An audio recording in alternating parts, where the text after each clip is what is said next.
Hey guys, this is Joshua at Terra Firma 369. Today I'm going to do a quick video on my version of the Grinch stove made by Grinch MT. I make mine out of just one aluminum Budweiser bottle. This is the neck inverted inside with just a thin bead of JV weld around it. You can see where the jet holes are drilled. I'm going to get right to it because this one does take a while to prime usually. I'm going to put an ounce of denatured in there because I want to show after it actually boils how it looks on the bottom of a flat bottomed pan. In this case a 2-quart pot. Fill the primer, put a couple drops down here just because this thing does have an issue with priming sometimes. And I'll kill the room light. That's my one knock on this stove, is that the prime can be very difficult, the priming. I'm going to do a boil test with 2 cups of cold tap water, and I'm going to do that in a Heiney Pot. Once I accomplish that, then I'll stick it on top of the, I'll stick the flat-bottomed 2-quart pot on top of it so you can see the flame pattern on a flat-bottom pot. This stove is usable for both.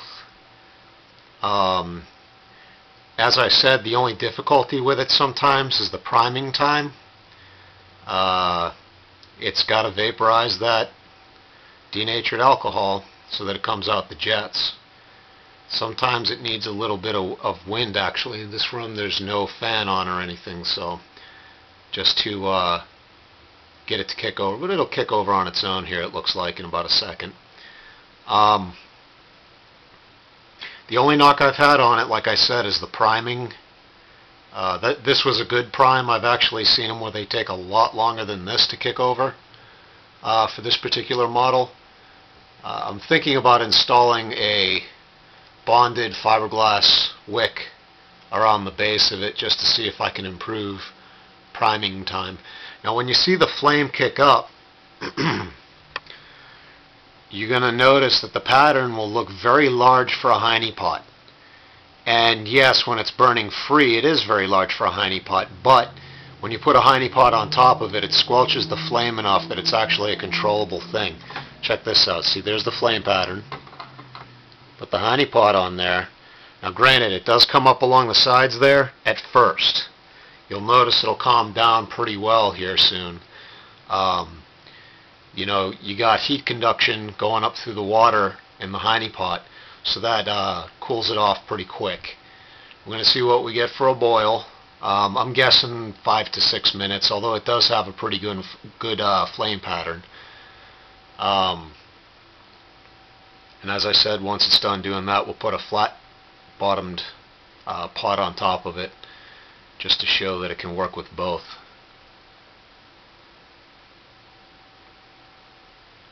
I think, and this is for Grinch MT, I think the reason why this one works with both Heiney Pots and flat bottom pots is because I lowered the pot stand. Give me some input on what you think about that. I lowered both the pot stand and the lip that's the priming lip, so I don't know, maybe that kind of made it a little bit more usable for both. It just happens to work with both, I know, because I've tested it out. In fact, if anybody wants to see, if you check my video, Camping with Coffin Puppet, there are a couple snapshots of me using this stove in that little slideshow video. But just to show that I've actually used it in the field and have knocked it around a little bit. It is a very good, very solid, and very durable stove. Its aluminum is substantially thicker than that found in soda cans. It's made out of an aluminum Budweiser bottle. Just to show you one of these. Okay. I've been told that they're not available all over the place, like they're not available in Canada. I don't know why. It doesn't really make a whole lot of sense to just sell them in the States, but if you can make one of these little jokers, they're a decent stove. Granted, there are other stoves that I like better, but we all have our preferences. I myself, I'm a Nyon 2 or an atomic kind of guy. So, but this one has a built-in pot stand, so you don't have to carry an extra pot stand, which is a nice little feature.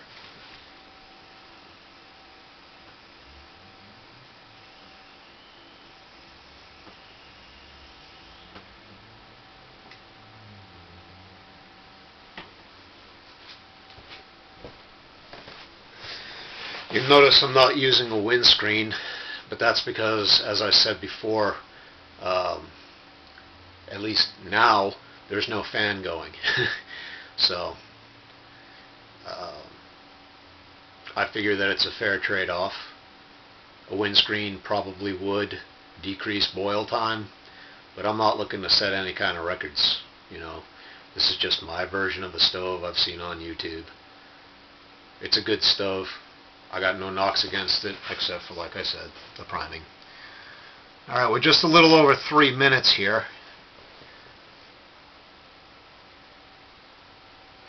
As you can see, the flame pattern settled down pretty well, and I don't think it's really overextending as much as the one that Grinch MT has in his video.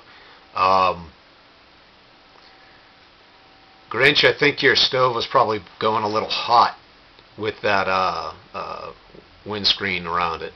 That's probably why the flames were hopping up the way they were. Just a theory.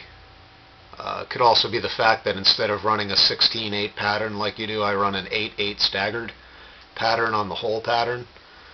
But it's all experiment, right? There's 4 minutes.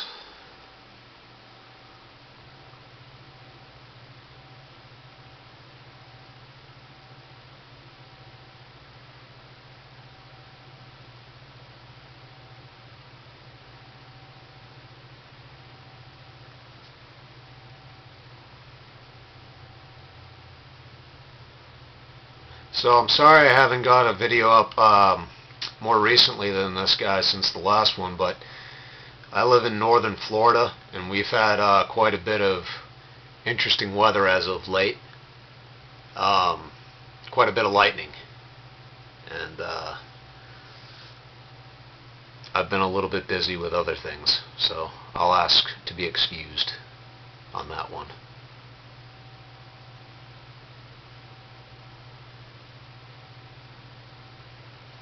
We are now coming up on 5 minutes.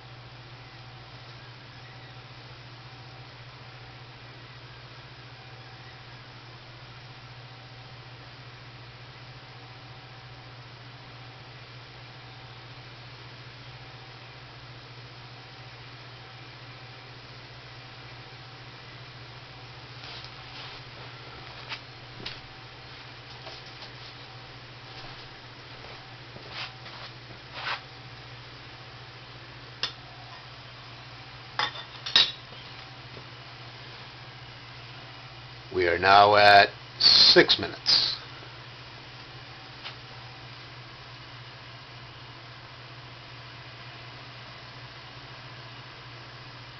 We have a boil now. What I'm going to do, for the sake of time, is I'm going to transfer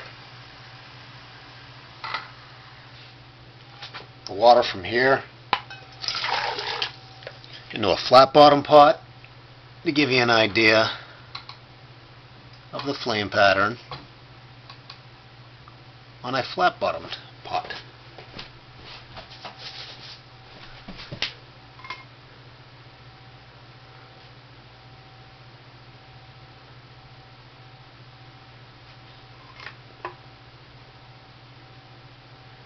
That's about my time, guys, today. Alright. Peace.